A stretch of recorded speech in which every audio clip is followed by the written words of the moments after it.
Hi there, it's Unicorn, and today I'm here to do the Choose the Year book tag, which was created by Mel from Mel's Bookland Adventure, and I'll leave all the information down below. I am really bad with book tags, meaning that I have been tagged many times before, but I haven't done a lot of them. Actually, I think I haven't done the majority amount of the tags, but that also means that today I'm going to do a tag that I have not been tagged for. Yay! So basically, this book tag, you just choose a year and talking about the books that were published in that year. And my year of choice is 1989. That is because that was my birth year. So this year, 2019, that I will turn 30, which is very exciting because I feel like I'm a leveled up adult now. So yeah, I'm pretty happy about it. So without further ado, let's dive into the tag. So the first question is choose a year and say why. I just said I choose 1989 because it was my birth year.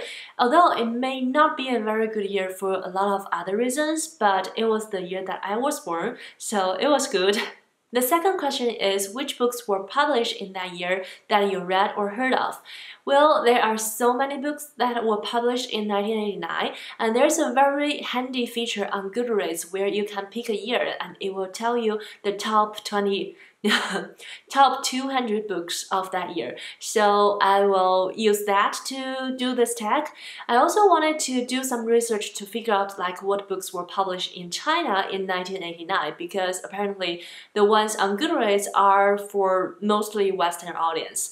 But I couldn't figure it out. As much as I searched for books published in China in 1989, all the information that I could find were all for political issues. So I'll just go with the Goodreads list for this time. So among all the 200 books, none of them that I have read cover by cover. I have read a couple of them.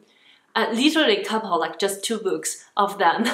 Half of those 2 books I have read because I have a tendency to read like half of the book and to just leave it there with no reasons and not finish it and also not DNF it. Maybe I should do something about this problem. Anyhow, the number 2 popular books of that year, which is a book that I read in half, was The 7 Habits of Highly Effective People. I think how interesting that this book was still very popular until today. And I read, like I said, half of it. Maybe reading only half of the book is not one of the 7 habits. Not maybe, I'm sure of that. I feel like even with the technology has developing like crazy in the past 30 years, a lot of the things that in the book were still relevant and still worth learning. And also I want to say there are a lot of services or apps out there suggesting like reading the 7 habits of highly effective people in 7 minutes. Just please don't do that. I read the first half of the book, but I am sure that if you listening to what the book told you in 7 minutes, you could not see the big picture of that book, and I just don't recommend you to find the shortcut to do that. So on the first place, we have The Joy Luck Club by Amy Tan, and this is another book that I read in half. But I have a legit reason this time because this is the required reading in my English class in high school. So who finished the required readings? I know I'm not one of the persons. So I remember when I read it, I feel it's very outdated, which is a very common feeling for me when I read about stories happened in Chinese American families, especially when they include the scenes in Chinatown. I always got the feeling that the book was stopped in time, was stopped in the 80s and never advanced or improved or changed by time. But I figured this book was written in the 80s, so I can make peace with that, I think. Maybe give it a second try in the near future. The other book that I might have read, or I'm not sure, was Where's Waldo? The Fantastic Journey.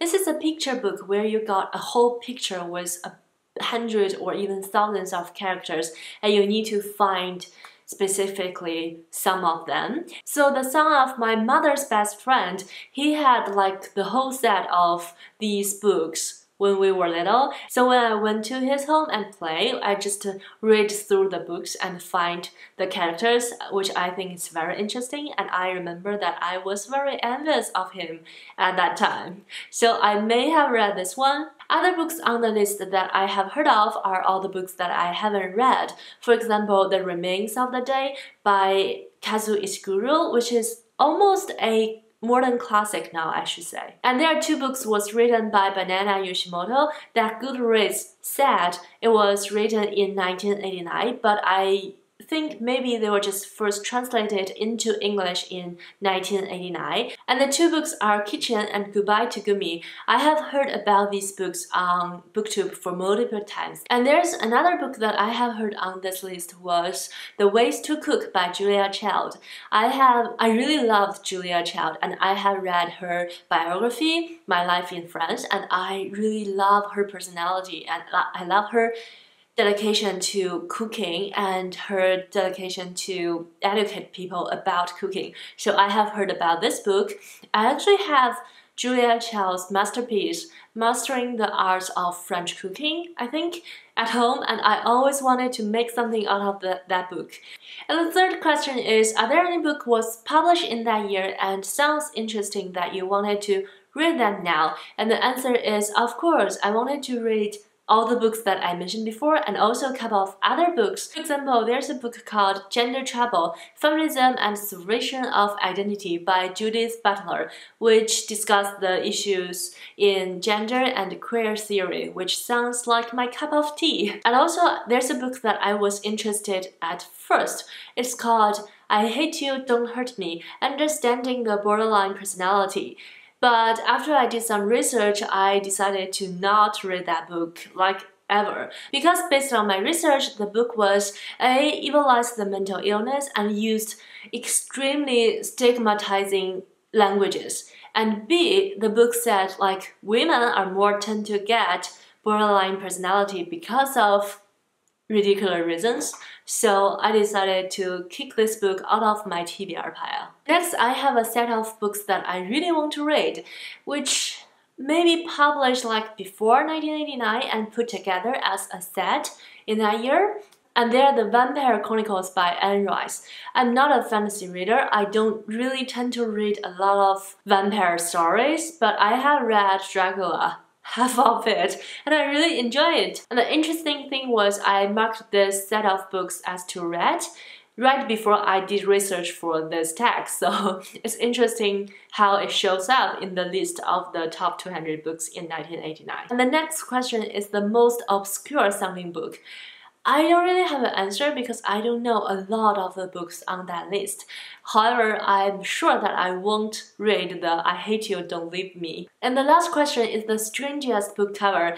And my answer may be not that strange to you, but it is something that I feel very strange and I don't get.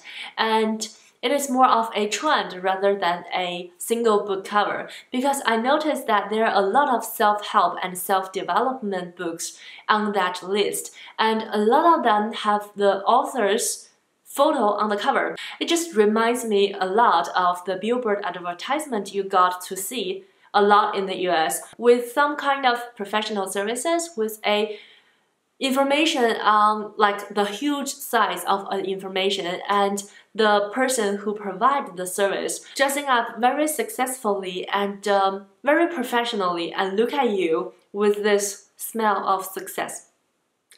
Something like that. I just don't think they're attractive at all, and I don't know if they're effective, but I think with the amount that I see, they must be effective because otherwise people won't do that.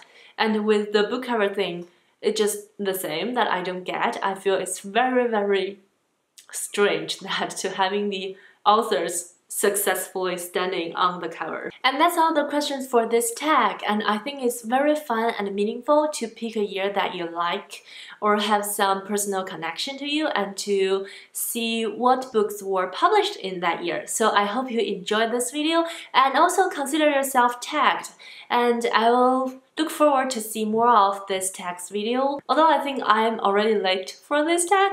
But yeah, I hope you have a lovely day and happy reading. I'll see you in my next bookish video. Bye!